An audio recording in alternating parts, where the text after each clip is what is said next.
No ar, um programa que mostra, divulga e debate o terceiro setor, dando voz à solidariedade e construindo a cidadania. Observatório do Terceiro Setor, o olhar da cidadania, com Joel Scala.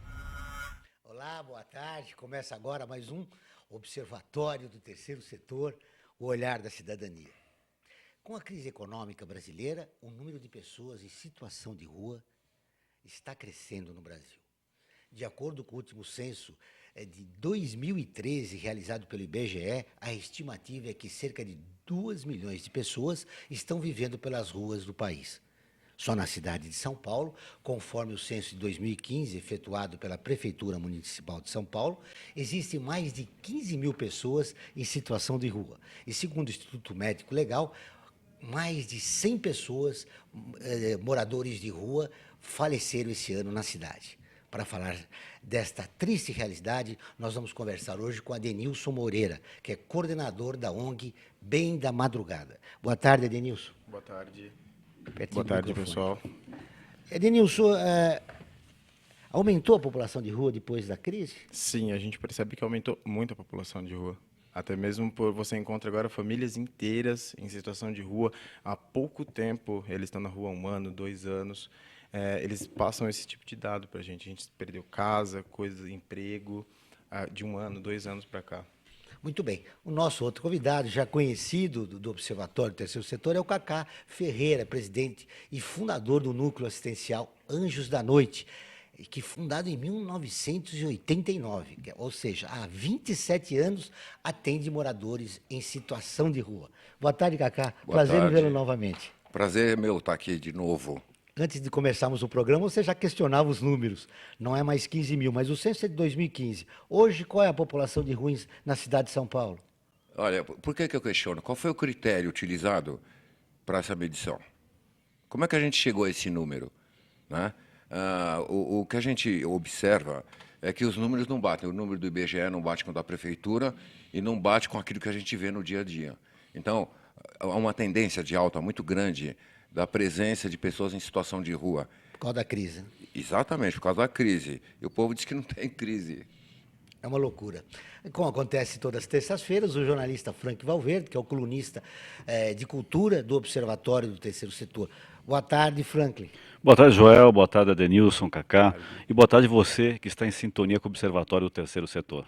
Cacá, o que mudou no Anjos da Noite, se é que mudou alguma coisa, no trabalho que vocês vêm fazendo? São há 27 anos vocês distribuindo sopa, né, para os moradores de rua. Como é que está o trabalho deste ano? Mudou que a gente não serve mais sopa, né?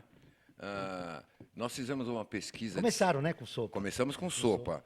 E aí, com o tempo, a gente fez uma pesquisa de satisfação do cliente, porque o morador de rua ele é nosso cliente, né? A gente presta um serviço a eles.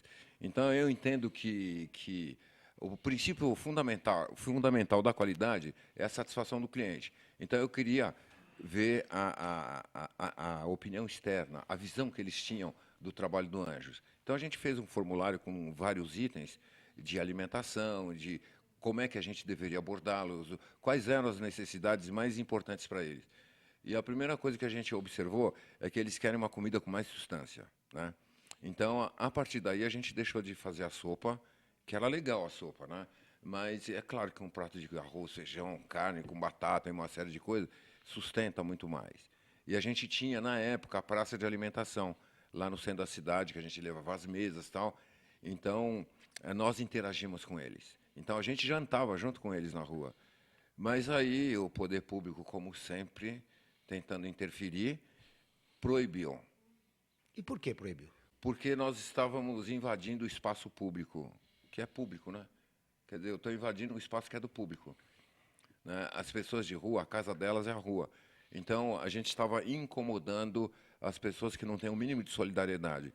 A vizinhança da região, né? Em função deles serem os munícipes e pagarem os impostos, eles acham que a rua é deles, né? Então, tudo tem que ser em função deles. Eles não veem o todo, né? Aí fizeram um abaixo-assinado, mandaram para a prefeitura, e a prefeitura simplesmente cercou o local onde a gente entregava a comida, que era embaixo do Minhocão, que hoje é o terminal Aroche, né? Então, ali dava para fazer uma praça de alimentação legal. Mas, do nada, apagaram-se as luzes do Minhocão e era só no quarteirão que a gente usava. E cercaram tudo. Ou seja, mais preconceito da população em relação aos moradores de rua. Mas você levantou um aspecto que eu considero muito importante. Vocês melhoraram a autoestima da população de rua, já que vocês mudaram da sopa para uma refeição com mais proteínas. E mexer com a autoestima é muito importante para a população de rua. Tanto isso é verdade que a gente criou a missão do Anjo da Noite, né?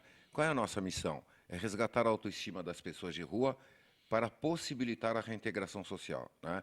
Então, porque você não reintegra ninguém se a pessoa não descobre ou redescobre aqueles valores que ficaram lá no passado, ou que ela nem sabe que ela os tem, né?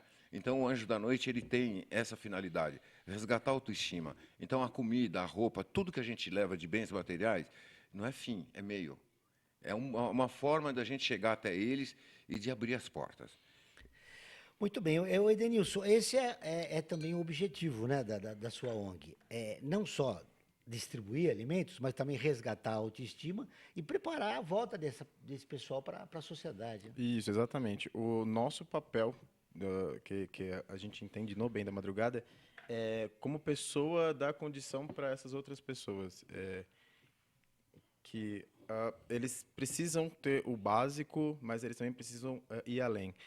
Podem ser enxergados como pessoas realmente, que até então a população de rua era muito negligenciada. Então, a gente leva um pouco de autoestima. A gente tem um trabalho também com as mulheres, de resgatar os cuidados básicos com crianças e ir além da refeição básica ou do cobertor. Uma roupa de melhor qualidade, mesmo um aparato onde indicações de onde tem postos de saúde, o que eles podem procurar mesmo para o próprio bem. Para quem está sintonizando a AltV ou o Observatório do Terceiro Setor, a gente passou aí, viu a equipe de vocês, e eu percebi ali que tem um número expressivo de jovens fazendo o trabalho. Hoje em dia a gente está com quase 60 pessoas que contribuem, entre amigo que chama familiar, coisa do tipo mesmo, que vão em todas as ações. A gente tem uns 20, 25 pessoas que vão todas as quintas-feiras ou saem com a gente em comboio. Mas hoje em dia já passamos de quase 60. Isso é muito importante, né, Franklin? Jovem participando de uma iniciativa que dá uma visão social do que acontece, né? É verdade. Na cidade e no país. É verdade. E também é importante que dá uma continuidade para a ação, né? Porque às vezes esse tipo de exemplo tem que ser passado de geração para geração. Porque às vezes o que acontece é as gerações mais antigas, elas trabalham a benemerência, né? Ou essa atividade voluntária de você procurar resgatar as pessoas marginalizadas na sociedade. Até tinha uma pergunta para o Kaká, com relação, ele falou da reintegração dessa população de rua. Você conhece exemplos de pessoas nesses seus quase 30 anos de atividade que foram reintegradas para a sociedade? Pelo Anjo da Noite? Pelo Anjo da Noite. Claro. Né? Nós temos situações de pessoas na nossa instituição, que a gente preserva o nome até para não constrangê-los, que eram pessoas em situação de rua, que a gente conseguiu no mercado de trabalho uma colocação, e hoje eles são voluntários da nossa instituição. Então, eles passaram de assistidos para assistentes. Então, só isso para mim já justifica a existência de uma instituição como Anjo da Noite, que não é a única, graças a Deus. Né? Perfeito, é como a do Denilson também, que está atuando, né? E a gente se espelhou muito nesse pessoal. No Anjos da Noite. Exatamente. Você está fazendo história e está servindo como referência na cidade, né? Esse teu trabalho. A gente falava dos jovens, né, que estão integrando a ONG do Edenilson. Como você tem 27 anos, já são várias gerações que passaram pelo Anjos da Noite. Eu percebi que o colega aqui ele já me deixou de lado, né? Só porque eu estou na terceira idade. Deixa para a juventude. Eu também estou seguindo também o meu caminho. Estamos Não, todos. Brincadeira. Aí. Mas é claro que a história ela se faz através do tempo, né? E um trabalho do porte do Anjo da Noite, do porte do Anjo da Madrugada, do bem. Do bem, né? Anjos do Bem. E todas as outras pessoas que trazem para si a responsabilidade de fazer, não é um trabalho solitário, não é um trabalho de uma pessoa. Não existe eu-equipe, existe equipe. Então, quando a gente trabalha em equipe, num trabalho como esse, a gente traz para dentro da gente o seguinte: todos os problemas são problemas de todos. E quando a gente começa a internalizar isso, a gente começa a exteriorizar de uma outra forma, criando uma sinergia, né? A sinergia do bem, a sinergia do amor. Então, isso faz uma diferença. Aí, tanto faz a tua idade, né? O importante é o que você pretende fazer, como você quer ajudar. E é muito simples ajudar. E muita gente coloca, por exemplo, um trabalho voluntário como esse nosso aqui, como um trabalho que tem que ter como pano de fundo uma religião. Não tem que ter nada disso, né? Porque amor não se teoriza, amor se vive. Então, para que eu preciso do rótulo de uma religião atrás disso? Que aí você se fantasia todo de católico, protestante, disso, daquilo, e não faz coisa nenhuma. Você fica no discurso. É o tal do pouca prática, né? É verdade. Participe do nosso programa enviando uma mensagem através do nosso WhatsApp, 11 5077 1295. Vou repetir, 11 5077 1295. Ou postando sua pergunta ou comentário em nossa página no facebook.com/Observatório 3 Setor. Lembrando que o programa está sendo transmitido ao vivo em nosso portal, observatório3setor.com.br, simultaneamente na altv.com.br e na rádio Trianon AM 740. Eu dou um grande abraço aos ouvintes da rádio Trianon que acompanham o Observatório do Terceiro Setor. Cacá, é fácil você conseguir voluntários jovens para esse trabalho? Olha, por incrível que pareça, o jovem é o que mais se interessa hoje por essas ações solidárias, né? O jovem, eu não sei o que aconteceu com o espírito desses jovens, que eles têm realmente uma preocupação muito maior com o próximo, né? Eles não estão muito voltados às suas expectativas de uma forma individual, não. Eu acho que eles enxergam mais o todo. Talvez até por embalo, porque um faz, outro faz, tal. Mas depois ele acorda e ele percebe, nossa, eu gosto de fazer isso. Às vezes as pessoas vão assim, no Anjo da Noite tem muita gente jovem. E jovem é bonito, né? Tem mulher bonita, tem homem bonito e tal. E muita gente vai à caça. E depois chega lá, se encanta com o trabalho. Por quê? Porque não tem discurso, tem a prática. Aí todo mundo faz tudo, todo mundo é igual. Aí o pessoal pensa, nossa, é fácil fazer. E às vezes a gente não sabe, a gente nem percebe que a gente tem a capacidade de servir. Por quê? Porque nós ficamos sempre naquela. Isso é próprio do ser humano. Um dia, quando eu estiver preparado, se você esperar se preparar, você vai continuar na mesmice, né? E o mundo continua na mesma também. É verdade. Ô, Edmilson, o Cacá levantou um aspecto que eu considero muito importante. O jovem está perdendo aquela visão individualista, de se preparar para o mercado, para o trabalho, para o sucesso, e só pensar em ganhar. Mas ele é solidário também, né? Tem essa vertente que é importante destacar, né? É que eu acho que, com o passar do tempo, e até mesmo por tantos canais que hoje em dia a gente pode pescar em informações, coisas do tipo, a gente percebe que você pode fazer diferença de uma forma individual ou de uma forma pequena que você acha. Uma sacola de roupa, um agasalho, uma caixa em determinado lugar para colocar uma blusa, coisa do tipo. Então, eu acho que aquele entendimento de você ser solidário, você participar de algo, até mesmo porque você pode doar um pouco de tempo. A gente vai em uma quinta, na outra quinta não, numa segunda, numa terça eu posso ir com o Cacá durante 1 mês, 2 meses, em férias. Você consegue adequar e fazer de formas pequenas, cada um no seu ritmo, formas pequenas, e contribuir mesmo. Então, acho que a gente consegue encaixar isso de uma forma mais prática na nossa vida mesmo. Na sua ONG tem mais jovens mulheres ou homens? São mais mulheres. Mais mulheres. Mais mulheres. As mulheres são mais solidárias, mais afeitas a esse tipo de trabalho. Mulheres são mais sensíveis. A gente percebe que elas têm uma sensibilidade maior, elas têm um cuidado maior mesmo. Eu não sei se é o instinto materno ou o que quer que seja, que eu vejo que elas têm muito mais afinco mesmo com o programa, com tudo que a gente desenvolve, ideias. Elas estão sempre prontas, assim, mais mulheres. Muito bem, nós vamos para um breve intervalo e voltamos dentro de instantes. Observatório do Terceiro Setor. O olhar da cidadania.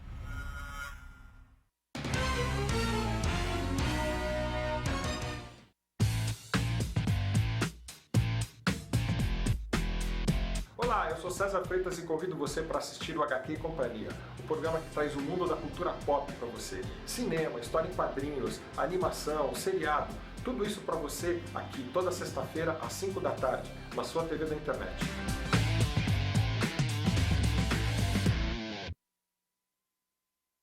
Há vida nos traz muitas conquistas, mostrando que todo conhecimento e esforço compensaram em cada detalhe, cada emoção. Estudar na FIA me fez crescer profissionalmente e a conquistar um objetivo maior, que foi a felicidade de ajudar meus filhos numa carreira brilhante. E a FIA compartilha esses sonhos com a melhor estrutura, corpo docente e networking que conduzem ao sucesso e à felicidade. FIA, sua maior conquista.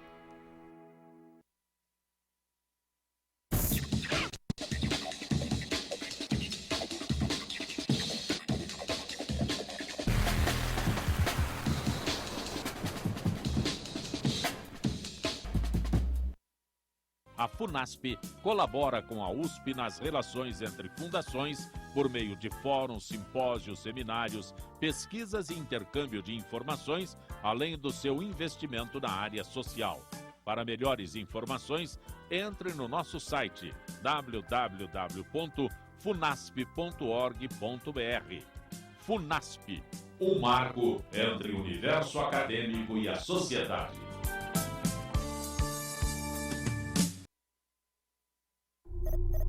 Internacionalizar a economia afeta o seu emprego? Para onde vai o Brasil? Ter opinião sem análise é só repetição. Repetição, repetição, repetição, repetição, repetição, repetição, repetição, repetição. Informação é importante. Análise é fundamental. Le Monde Diplomatique Brasil. Independente e crítico.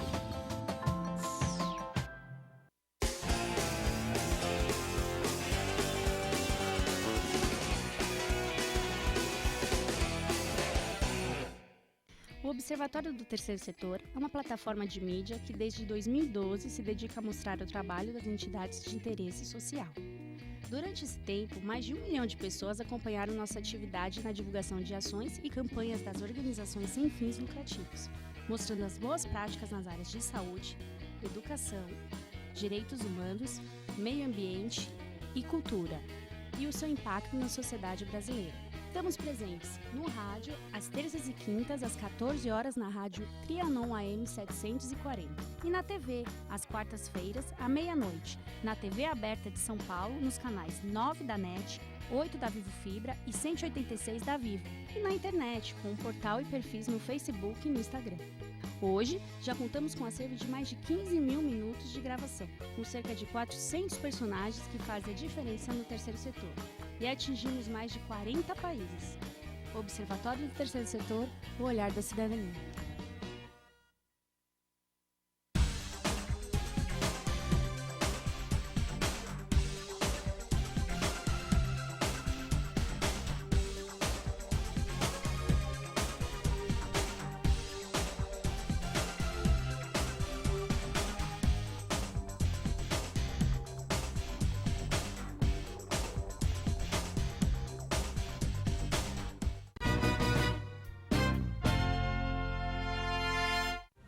Observatório do Terceiro Setor, o olhar da cidadania.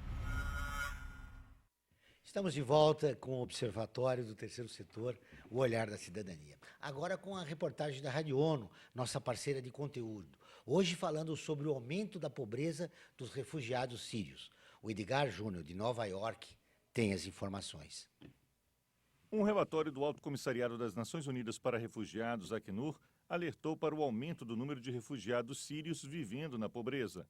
O Plano Regional para Refugiados e Resiliência 2016, também chamado de 3RP, divulgado esta terça-feira, mostrou avanço na entrega de ajuda a essas pessoas, mas ao mesmo tempo diz que o acesso a serviços básicos continua sendo um grande desafio. Apesar do progresso, o Acnur diz que no Líbano, por exemplo, a média da dívida de cada família refugiada sofreu uma alta no primeiro trimestre deste ano. O número de pessoas vivendo abaixo da linha de pobreza chegou a 70% em comparação aos 50% de 2014. Na Jordânia, 90% dos refugiados sírios registrados nas áreas urbanas vivem abaixo da linha de pobreza e 67% das famílias têm dívidas. No Egito, são mais de 62 mil refugiados vivendo na pobreza. O documento, preparado pelo Acnur, junto com mais de 200 organizações nacionais e internacionais, tem como foco avaliar o progresso alcançado este ano na assistência aos refugiados na Turquia, na Jordânia, no Iraque, no Líbano e no Egito. Segundo a agência da ONU, com o conflito na Síria passando dos 5 anos, os governos e as comunidades que estão abrigando os sírios são os que mais sofrem o peso econômico, político, social e de segurança. As instituições públicas desses países estão sob extrema pressão para fornecer serviços básicos a um número crescente de pessoas consideradas vulneráveis. O relatório afirma que, com o apoio de doadores, o 3RP conseguiu entregar assistência financeira a mais de 102 mil famílias e alimentos para mais de 2 milhões de pessoas. Da Rádio ONU em Nova York, Edgar Júnior. Lá aumentou a pobreza porque tem guerra. No Brasil não tem guerra e aumentou a pobreza por causa da nossa crise econômica e da desigualdade do país. Franklin. Então, uma coisa que é interessante a gente registrar, domingo agora, Portugal foi campeão na Eurocopa, né? E o Cristiano Ronaldo dedicou o prêmio, né, a vitória portuguesa, aos refugiados. Acho que é importante esse gesto de mostrar que a Europa está todo mundo comemorando o título, né, principalmente em Portugal, né, o título que a seleção portuguesa ganhou, mas que não pode se esquecer com um problema que está lá diariamente, que muitos refugiados sírios estão imigrando para a Europa, né? E parece que os ingleses, pelo menos os mais velhos, estão insensíveis a isso, né? Exatamente, tanto que pediram a saída da comunidade europeia para fechar as fronteiras, né? Muito bem, agora vamos falar alguma coisa mais amena. Mais light. Muito bem, o que temos nessa Semana de Cultura? Eu trouxe 2 dicas, uma sobre o balé da cidade de São Paulo e outra sobre uma exposição que chama-se Ocupação Glauco. O Balé da Cidade de São Paulo abriu seu espaço para os bailarinos apresentarem trabalhos próprios, né?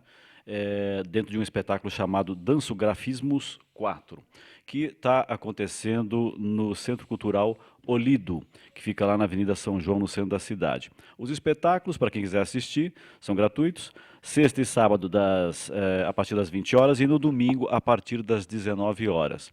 E para quem gosta de humor, né, nós temos, esse mês aqui está acontecendo a risadaria durante o mês todo, né, em vários locais em São Paulo, e nós temos também uma exposição, que não está vinculada à risadaria, mas é uma exposição que acontece lá no Itaú Cultural, que é em homenagem ao cartunista Glauco Vilas Boas. O Glauco Vilas Boas é aquele que, né, o Glauco que fez aqueles personagens já clássicos do humor brasileiro, como o Geraldão, Dona Marta, o Casal Neuras, o Zé do Apocalipse e também o Dói George.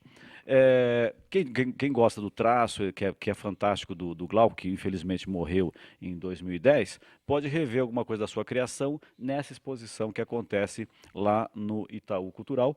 Entrada também gratuita. Vamos lembrar, inicialmente você falou do balé, é muito interessante isso, porque um espetáculo gratuito incentiva os jovens e as pessoas a conhecerem não, a despertar, né, o interesse por uma arte tão importante como a dança, né?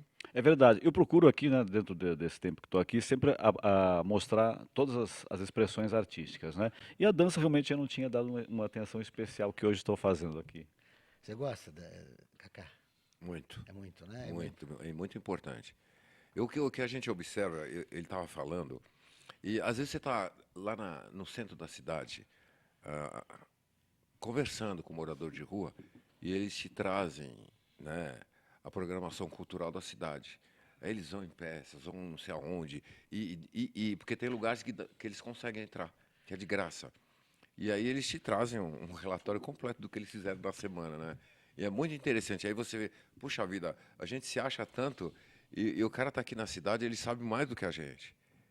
Acompanha realmente a vida cultural da cidade de São Paulo. Que aspecto interessante, né? Como morador de rua, ocupa o seu tempo livre. Você também, eles conversam com você sobre isso? Sim, muito. No entanto, que os dias que antecedem a virada cultural, por exemplo, e depois da virada cultural, existe muito assunto, que eles vão nos shows, nas apresentações. Estavam falando do musical da Rita Lee, que teve uma das praças em São Paulo nessa virada, e comentando desse musical, que eles assistiram e eles prestigiaram, eles gostam disso.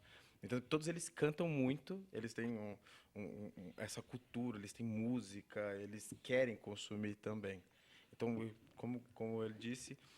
lugares que são gratuitos, que eles têm acesso, que eles podem ter acesso, eles frequentam mesmo. Você destacou bem, a virada cultural é um momento onde eles podem participar, né, dos eventos É culturais na da casa cidade. deles, Vários, né? infelizmente é na casa deles, né? Eles não, infelizmente não têm casa, né? E as coisas E a gente Tem uma acontecem, né? população que a consegue trabalhar sociedade nessa quer data, invisível, né? né, Cacá?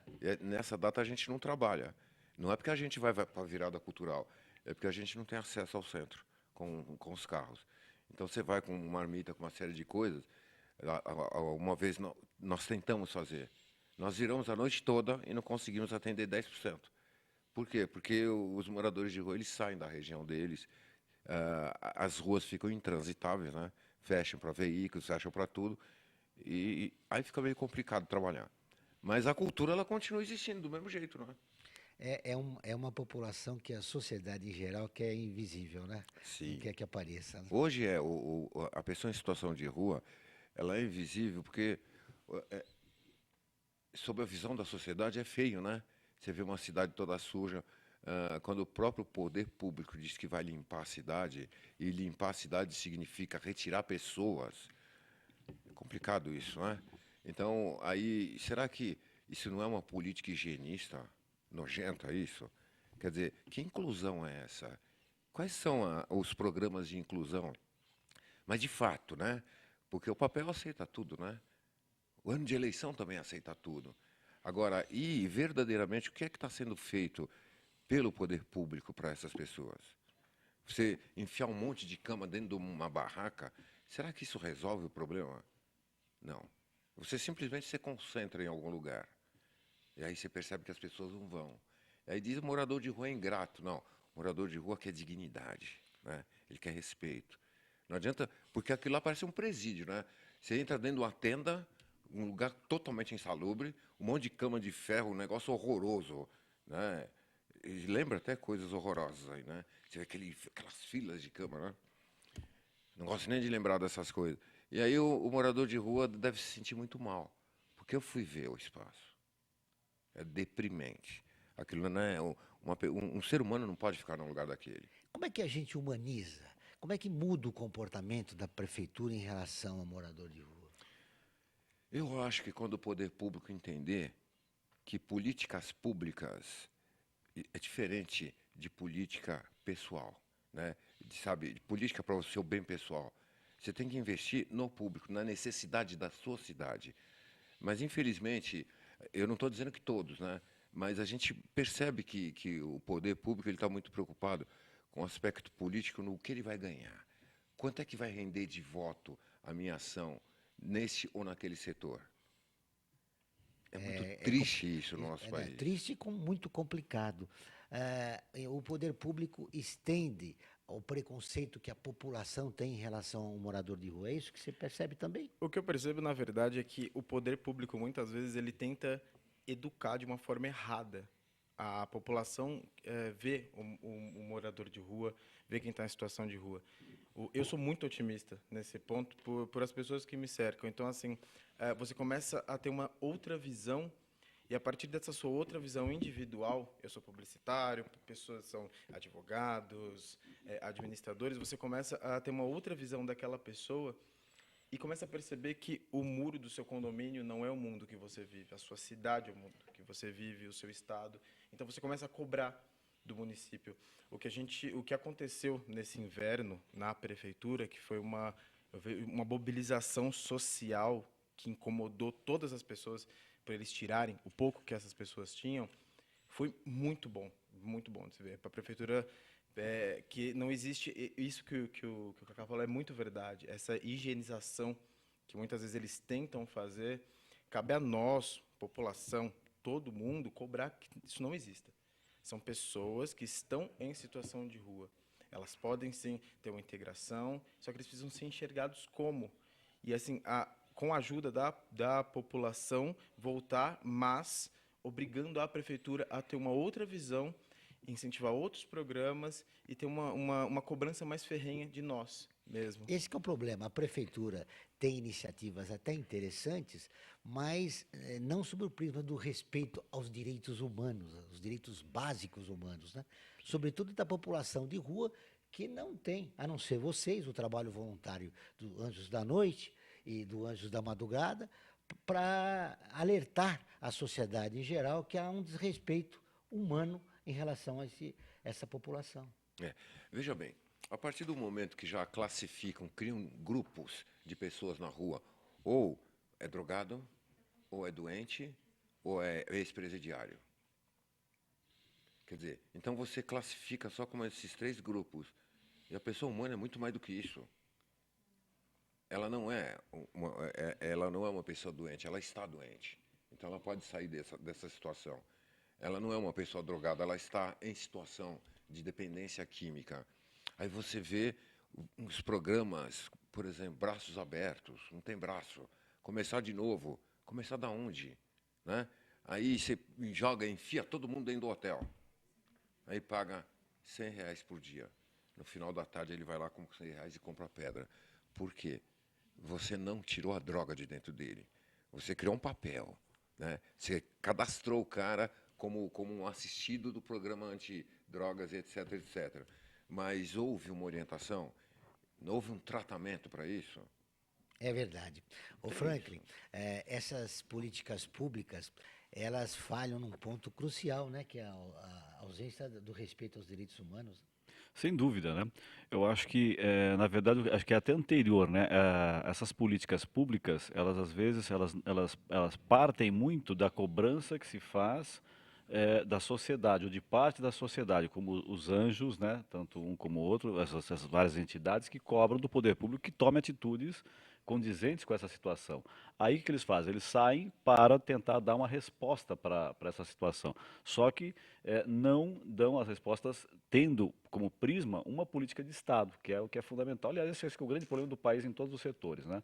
Faltas políticas que sai um governante, entra outro, se continua da mesma forma, né? Atendendo às necessidades da sociedade.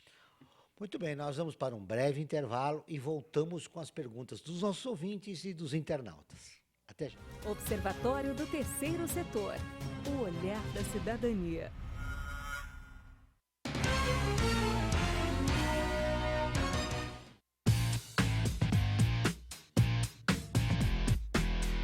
Olá, eu sou César Freitas e convido você para assistir o HQ e Companhia, o programa que traz o mundo da cultura pop para você. Cinema, história em quadrinhos, animação, seriado, tudo isso para você aqui toda sexta-feira às 5 da tarde, na sua TV da internet.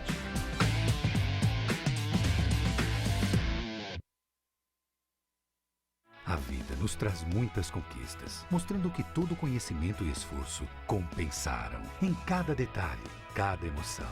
Estudar na FIA me fez crescer profissionalmente e a conquistar um objetivo maior, que foi a felicidade de ajudar meus filhos numa carreira brilhante. E a FIA compartilha esses sonhos com a melhor estrutura, corpo docente e networking que conduzem ao sucesso e à felicidade. FIA, sua maior conquista.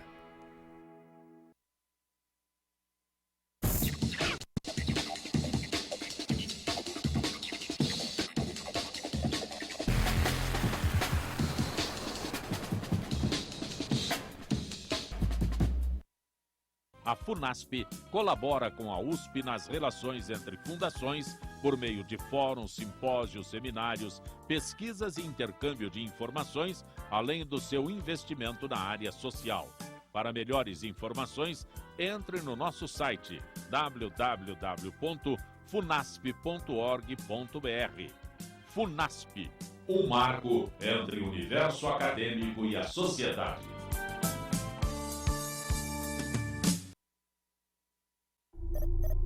Internacionalizar a economia afeta o seu emprego? Para onde vai o Brasil? Ter opinião sem análise é só repetição. Repetição, repetição, repetição, repetição, repetição, repetição, repetição, repetição. Informação é importante. Análise é fundamental. Le Monde Diplomatique Brasil. Independente e crítico.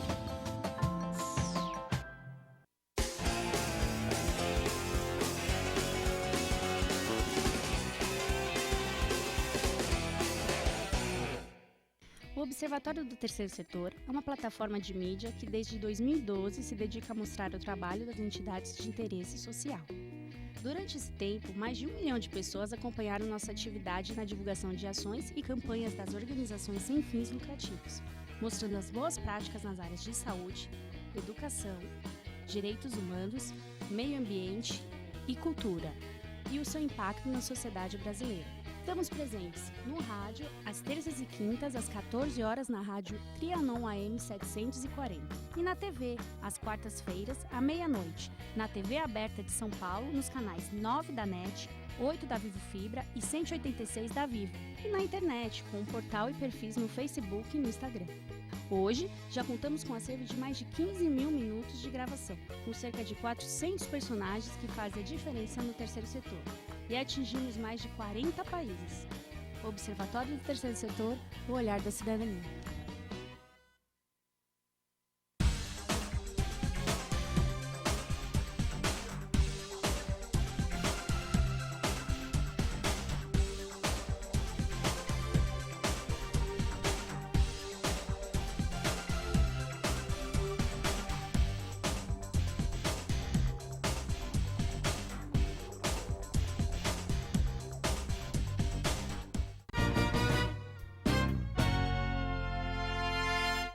Observatório do Terceiro Setor, o olhar da cidadania. Voltamos com o Observatório do Terceiro Setor, o olhar da cidadania. Agora com as notícias de hoje. Veja só, o Instituto Terroir busca doações para a educação política de jovens. Abra Política da Cabra. E é uma iniciativa que visa transformar a visão do jovem e o futuro político do país. Muito bem. Faltando menos de um mês para as Olimpíadas, o Rio de 2016, o Observatório do Terceiro Setor realizou uma entrevista exclusiva com o jogador Neymar Júnior. Ele conta como o seu instituto ajuda 10 mil pessoas por mês. E além de oferecer diversas atividades, ajuda na frequência escolar dos jovens, entre outras.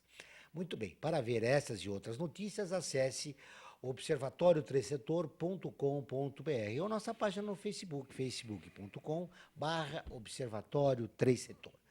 Muito bem. Agora sim, a campanha Eu Me Importo, o Observatório Terceiro Setor elaborou uma lista com entidades de diversas partes do Brasil, que se dedicam aos 10 temas divulgados ao longo da nossa campanha Eu Me Importo. Entre no nosso site, observatoriotrêssetor.com.br ou nossa página no facebook.com/Observatório Três Setor. E veja a causa e a organização que mais se identifica e colabore. Ela mais se identifica com você e procure colaborar. Se você não teve a sua organização ali colocada, por favor, coloque nos comentários do Observatório para que mais pessoas conheçam o trabalho realizado. É isso aí. Qualquer dúvida, observatoriotrêssetor.com.br, essas notícias estarão ali na íntegra. Agora sim, vamos com a participação dos nossos ouvintes e internautas. A Jandira Silva de Socorro, obrigado, Jandira, pela sua pergunta. Qual o principal motivo de uma pessoa começar a morar na rua? Cacá, com 27 anos de experiência, as pessoas vão para a rua por quê? Tem várias razões, né? Primeiro, a falta do poder econômico, né? Ele perde sua moradia, perde emprego, e aí não tem o que fazer, né? Porque ninguém vai dar casa de graça para os outros, né? Aí a pessoa vai para a rua. Tem um outro problema também, que é droga. A droga afasta ele do meio social, e aí ele acaba ficando na rua. Tem muitas situações de doenças mentais, sabe, doenças contagiosas que a família mesmo já põe o cara na rua. E aí não tem saúde pública nesse Brasil, então o cara fica lá na rua, jogado mesmo. E tem também aquele pessoal que confunde rua com liberdade, né? Aí, não, eu quero ser livre, então vai para a rua. E ele não quer ter limites, não quer ter regras para nada, né? Então, a visão dele em relação a estar na rua, ele acha que ele está livre. E não está livre coisa nenhuma, né? Porque para você viver em sociedade, na rua ou dentro de casa, você tem que cumprir determinadas regras, né? E é complicado. E é isso que a nossa instituição, a sua também faz, é ampliar o leque de visão das pessoas, para que elas conheçam o todo. Porque quando você conhece o todo, você vai ter opção de escolha, né? Então, mas você tem que fazer isso de igual para igual. Não chegar lá como se você fosse um grande catequizador. Se você chegar nessa, você já perdeu, né? Você tem que chegar de igual para igual, aí mostrando para ele que é possível mudar. Que a rua, é legal estar na rua porque é a opção que ele teve naquele momento, mas que existem outras opções. E que Entendeu? também a população de rua não necessariamente são drogados, não existe uma fórmula ou um motivo. Até mesmo para o poder público entender isso, a gente tem que individualizar as coisas. A partir do momento que você começa a enxergar, também tem uma outra parcela, mulheres que engravidam na adolescência são expulsas de casa, pessoas que colocam para a família qual é a sua opção sexual são expulsos de casa, pessoas que têm outros tipos de transtorno também eles vão ficar em situação de rua. Então, quando a população começa a enxergar que existem N motivos ou causas que levem as pessoas à situação de rua, eles começam a se conscientizar disso, que pode ser qualquer um, não tem um motivo específico que leve a pessoa a morar na rua, porque não é uma situação nada confortável, né? Então, assim, como você começa a entender de forma individual e você começa a enxergar, conversar, abordar eles de uma forma diferente. Ô Franklin, diante desse drama dos moradores de rua, o Kaká destacou um aspecto que eu me lembrei. Os hippies da Revolução Sexual dos anos 60 queriam questionar a sociedade e ir para a rua, em busca de liberdade. Né? Era o tempo da contracultura, né? O pessoal realmente procurava uma alternativa, ou se não ir para a rua diretamente, morar em comunidades, né? Mas moravam no local, não ficavam às vezes ao relento, né? Muito bem. O Fábio Oliveira, de Indaiatu, obrigado, Fábio, pelo seu contato. Vocês têm problemas com moradores de rua, usuários de drogas? Muito boa pergunta. Começo com você. O Edmilson, que é coordenador da ONG Bem da Madrugada. Eu te chamei de Anjo pelo trabalho que vocês fazem. Quem faz Anjo o bem é anjo da noite também. é o do Kaká, mas vocês são o Bem da Madrugada. Ficamos felizes com a colocação de anjos mesmo. A gente tem alguns problemas, sim, com pessoas que são usuários de droga, mas o que a gente percebe é que existe uma coordenação até mesmo deles. Eles nos protegem. Quando a gente faz uma ação que é fixa nas quintas-feiras na Sé, a gente percebe quem está um pouco mais alterado, coisa do tipo, e a própria população já busca um jeito de nos cercar. Mas a gente tem alguns problemas com eles, então a gente já sabe que a abordagem com esse pessoal é um pouco diferente. Então a gente tem um pouco mais de cuidado mesmo para focar mesmo, principalmente em mulheres, crianças, para não dar tanta atenção para eles, puxa o foco. Quais os tipos de riscos que vocês tiveram durante esses 27 anos? Agressões? Tiveram que fazer o quê, Kaká, num momento desse? Olha, no Anjo da Noite eu tenho uma preocupação, e não é dizer que a gente separa. Nós não temos competência para lidar com as pessoas da Cracolândia. Então, você precisa ter experiência, precisa ter profissional da área de saúde, da psiquiatria, porque você tem que saber abordar. Então, o Anjo da Noite não faz aquilo que não sabe. A gente sabe lidar com a pessoa carente. Embora o dependente químico também seja carente, mas ele precisa, além de suprir essas carências, ele precisa de ajuda mais especializada, mais profissional. Então, você pegar, por exemplo, um grupo de voluntários e levar para uma Cracolândia, quer dizer, a única coisa que você vai conseguir fazer é espantar os voluntários. Então, a gente vai onde a gente sabe que tem gente carente. Por quê? Porque a pessoa carente, ela está mais aberta a receber a assistência. Porque o dependente químico, quando ele está no auge da dependência, o que acontece? Ele não sabe discernir quem é que está lá para ajudar.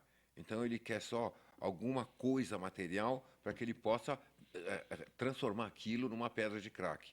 Então, naquele momento, não tem o que conversar. Pelo menos nós que não somos profissionais da área de saúde, né? Agora, as pessoas carenciadas mesmo, que é o foco do teu trabalho e do nosso, tal, é muito mais fácil de você lidar com ele. Agora, no meio sempre tem alguém que está envolvido com droga, chega alguém, aquela criançada tirando cola e aprontando, que eles causam, né? Aquela criançada adora causar. E outra, você não pode entrar na vibe deles, você tem que continuar sereno, né? Às vezes é difícil, Porque eles ficam insistindo, porque sabem que você não vai fazer nada, que você não pode constitucionalmente fazer absolutamente nada. Então, há um certo abuso, né? Então, por exemplo, tive um caso uma vez de uma mulher que simplesmente ela deitou na frente do pneu da Kombi, gritando que a gente tinha atropelado. A Kombi parada lá querendo uma indenização. Quer dizer, então tem coisas dessa natureza. Mas o mais importante de tudo isso é que hoje todos os trabalhos voltados às pessoas de rua, eles são muito respeitados pelos moradores de rua. Não são tão respeitados pelas pessoas que passam. Muitas vezes eles xingam, esse trabalho é politicamente incorreto, né? Quer dizer, isso é uma frase clichê, né? Porque o que é correto? É você criticar e não fazer nada? Só para você ter uma ideia, tem um fato gravíssimo, que uma pessoa, você olhava assim, era uma pessoa até que, você olhando, parece que tem educação. E passaram 4 rapazes lá na Rua Boa Vista, e a gente servindo comida, 11h30 da noite. De repente, os moradores de rua deitados, aí um menino tira um negócio para fora e começa a fazer xixi em cima do morador de rua. Que absurdo. Nossa Senhora, eu esqueci até que era um anjo naquela hora, que acho que eu incorporei o capeta. Porque eu não fui para bater no cara, mas a gente foi para tirar o rapaz de lá, né? E aí os moradores de rua perceberam o que tinha acontecido. Então, quase que sai uma tragédia. Aí a gente separa tal, não, e a gente controlou. Vocês destacaram os dependentes químicos, mas tem graves problemas também de alcoolismo, né? Muito. Ah, mas o álcool é química também. Mas o álcool engloba tudo, né? Muito bem. A Dandara Rossi, de Rio Claro. Muito obrigado, Dandara, de Rio Claro, acompanhando o nosso programa. O que os convidados acham sobre a Guarda Municipal de São Paulo tirar as cobertas dos moradores de rua e deixar as barras de manifestação na Fiesp? Sim, barracas, né? Duas coisas distintas. Barracas. O que acha deles tirarem as cobertas e, ao mesmo tempo, ter um outro tratamento, que é as barraquinhas na Fiesp? Quer dizer, são duas coisas. As barraquinhas na Fiesp é para protestar contra o governo, impeachment e tal. E, do outro lado, os moradores de rua tradicionais, não sei se esse é o termo correto, tiraram as suas cobertas, não respeitam os seus animais, enfim. Olha, é muito triste, mas é engraçado a gente ver que para brigar contra o poder público, né, tudo pode. Agora, as pessoas que são necessitadas, aí vem o próprio poder público tentando tirar tudo que eles têm. Então, primeiro, Guarda Municipal, totalmente despreparada. Totalmente despreparada. E a gente vê isso, não sou eu que digo, na televisão a gente vê isso. E o ano passado a gente viu demais isso. E esse ano também, né, com a morte de um garoto, né? Sim. Pois é. Já tiraram uma perseguição. Guarda Municipal não é para perseguir ninguém. Não, mas voltando mais ao lado do morador de rua, da pessoa em situação de rua, lá no Lago São Francisco, um morador de rua foi acordado por um GCM com gás de pimenta. Está na internet isso, né? Quando você vê, por exemplo, a abordagem de uma pessoa em situação de rua, aos chutes. Isso não é uma maneira de acordar uma pessoa.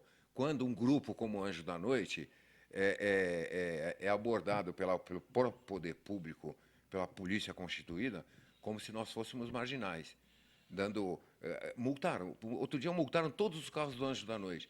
Então, na Rua Boa Vista, tinha alguns carros dos Anjos da Noite, outros carros de outras pessoas. Então, a polícia, eles foram só nos carros do Anjos. E ficou claro isso, entendeu? Por quê? Porque todo o carro do Anjo da Noite que chegava com adesivo, eles paravam. O outro, nada. Olha aí, Edilson, então é poder público isso. São dois tratamentos distintos. As barraquinhas na Fiesp pode e os moradores de rua do outro lado da cidade não. Eu acho que existem todos os interesses, né, políticos que a gente bem sabe, e ainda aquela cultura do morador de rua é invisível. Ele não é importante para a sociedade, ele não faz diferença para a sociedade.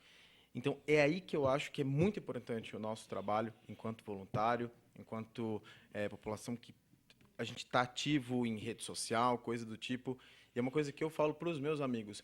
Se vocês veem esse tipo de coisa, não apoiem. Então, assim, não adianta você apoiar, não importa o seu lado. de que lado você está político, se você concorda ou não concorda. Não é diferente o tratamento, você não tem que enxergar com diferença. Você tem que brigar por a sociedade em si. Não adianta eu ficar acampado na frente de um lugar com a minha barraca e não defender quem está lá passando alguma privação, alguma coisa em situação de rua.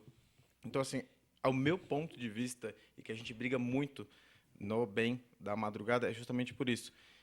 Mudar essa visão. A sociedade precisa enxergar que pessoas que estão em situação de rua são pessoas, como qualquer um de nós aqui. Muito bem. Como mudar? Essa é a grande questão. Essa é a pergunta que fica. Que políticas públicas, de que maneira se mudar isso? A Joacir Ferreira, da Santa Cecília, obrigado, Joacir, pelo seu contato. Se a população de rua voltasse, as políticas públicas para eles seriam melhores, aplicadas? Se a população do Rio tivesse respeitado os seus direitos e não perdesse a identidade e fosse votar, a situação seria diferente, Cacá? Mas sem dúvida nenhuma, né? Eu sempre costumo dizer, morador de rua não tem título de eleitor. Então, ele passa a ser invisível. Dentro do poder público é assim mesmo que funciona a coisa. Agora, dá um título de eleitor para ele. Todo mundo vai lá paparicar um morador de rua. Aí vão surgir políticas maravilhosas, né? Uma curiosidade, no SUS, nesse tipo de hospitais públicos, quando o morador de rua não se identifica, ele é atendido?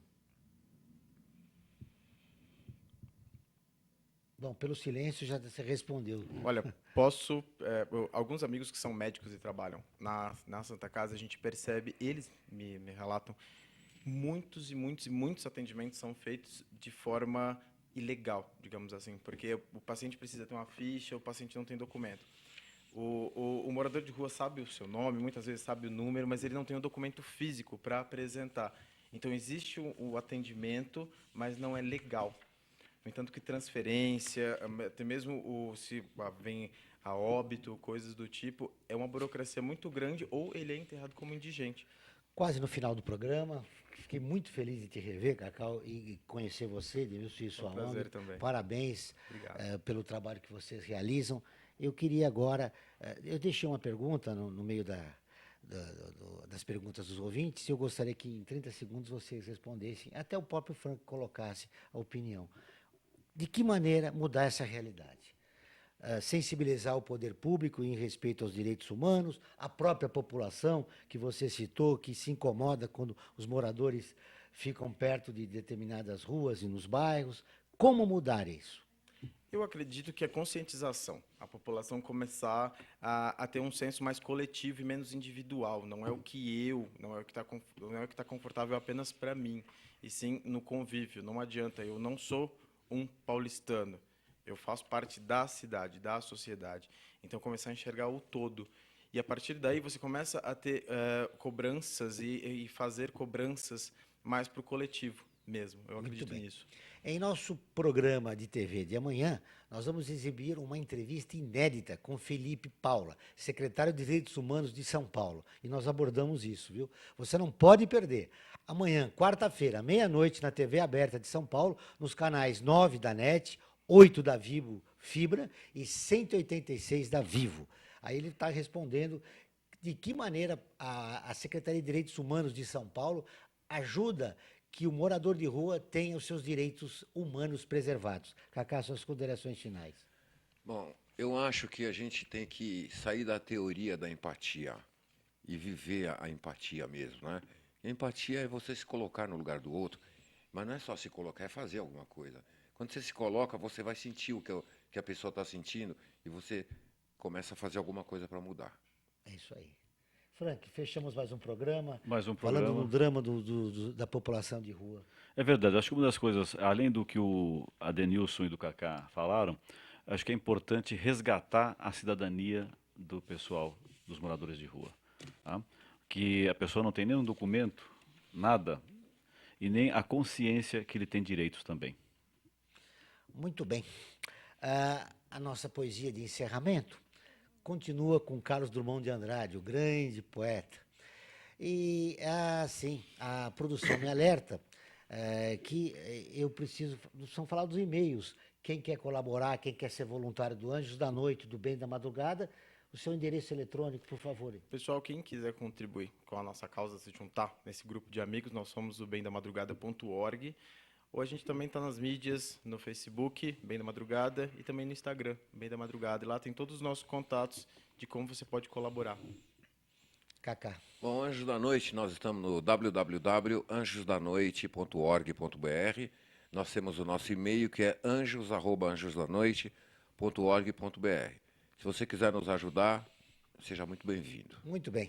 Eu vou dedicar esse programa. Boa tarde a vocês. Obrigado. Obrigado, Frank. Até a próxima terça. Eu vou dedicar esse programa aos milhões de seres humanos anônimos que, no decurso da história, como parte integrante das massas, não foram, não são nada. Mas um dia serão tudo, serão homens. Boa tarde. Você acabou de ouvir um programa que mostra, divulga e debate o terceiro setor, dando voz à solidariedade e construindo a cidadania. Observatório do Terceiro Setor. O olhar da cidadania. Com Joel Scala.